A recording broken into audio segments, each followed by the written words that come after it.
Assalomu alaykum.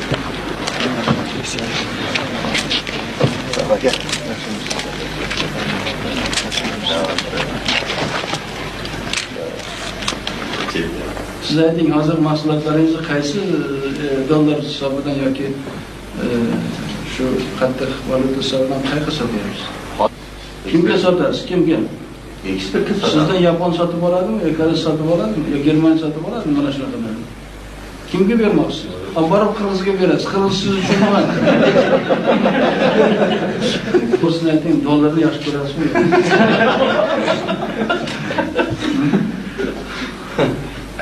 Xalq uchun yaxshi ko'ramiz.